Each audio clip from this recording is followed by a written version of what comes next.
is 41 Action News.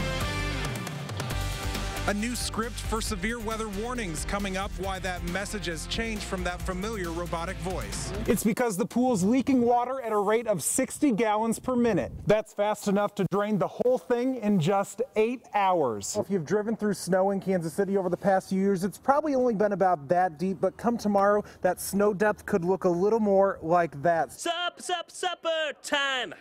He is a shoo-in. Give him a part right now. No need to even audition for him. That still, though, leaves a whole lot of people who don't want to say goodbye just yet to Saturdays. So if you're on Quivira or Schweitzer or College or any big road like that, you are in the clear. One woman just tweeted me, and she said that a friend of hers down in Prairie Village felt this blast. And it should seem like common sense. You don't want to leave valuables sitting in the front seat of your car where they can be seen easily and sometimes stolen. But the fact is that it's happening here in the Crossroads and many other neighborhoods around Kansas City. That's why the neighborhood association here has a simple message: move your junk to the trunk. Normally this building would be completely full of distillers' grains, but these days it's completely empty. Broken sewer line in the urban core. That's to be expected. This is some of the oldest infrastructure in Kansas City. This is where the very first sewer pipes were laid. But the size of this sinkhole, no one could have imagined. Most of the holes are very, very minor. So city crews need to find out what caused it. That's why Eric Cohen is suiting up for a trip down. I'm just sticking the camera into the line. 15 feet below 20th Street. The camera will send back video of the problem. Not a lot of breathing room? No, sir, there isn't. Can't be claustrophobic? No, sir, you can't. It's a quick trip. Eric's back on dry land within a minute. Fun times. How'd it smell? Like sewage, for sure.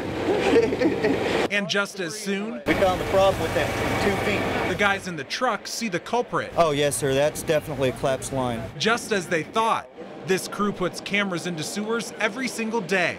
The city spends $1 million every year looking at 85 miles worth of footage to try to find problems before they turn into catastrophes. That's why they say sinkholes shouldn't be something you have to worry about. But something like this is really odd. And it reminds this crew just how important their jobs can be.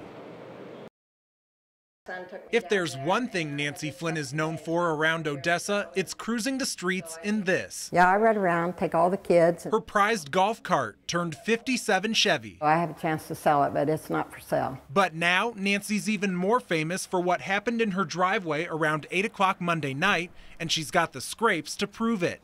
Nancy had just finished Christmas shopping and was blowing leaves out of her garage when a man came up, first asking to bum a cigarette, then demanding money.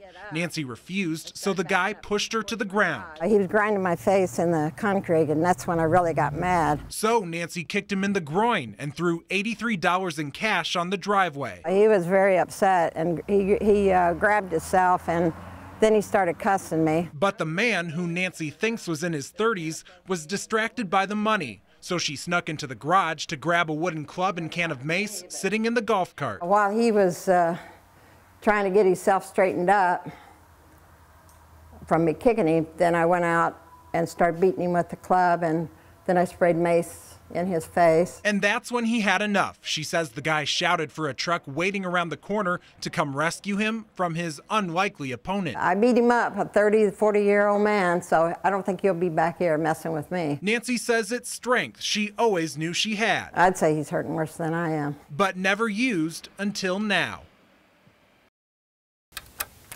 90.7 KJHK Lawrence. 4 hours in one room, stuck with your dad and on the radio. That's how KU student DJ Katie Barrett spent her day. All right, that was I Got a Line on You. God, I'm so glad someone requested that. I forgot all about that song. During winter break, the campus radio station loosens its format, so Katie brought in her dad and his music. We are playing my dad's old playlist from 1976. Peter Barrett saved it from his college radio days. I was terrified, frankly. But he eventually got over that, and more than 30 years later, he hasn't skipped a beat. Oh, it's peculiar. And Peter's learning from his daughter's playlist.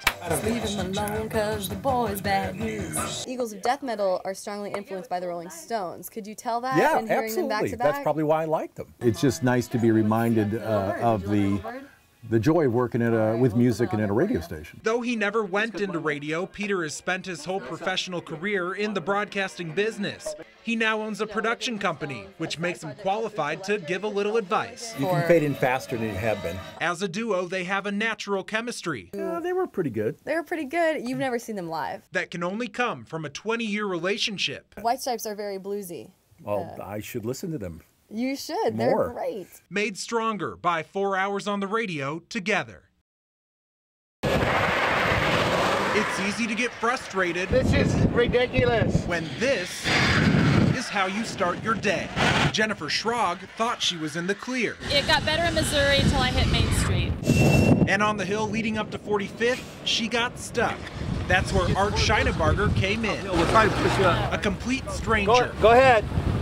Willing to heave an SUV up a hill. I don't think so. He runs the cafe inside the American Century building across the street and was in at 5 a.m. One of my employees called. She was stuck out here, so I came out to help her. Before Art knew it, he found himself behind car after car, hoping gravity wouldn't give way. You almost wish you hadn't taken that call. No, my employee's been very good to me, so I always like to take care of them. Though most of the people Art helped today weren't even his workers, and we'll never know the name of the guy who got them up the hill that one snowy morning.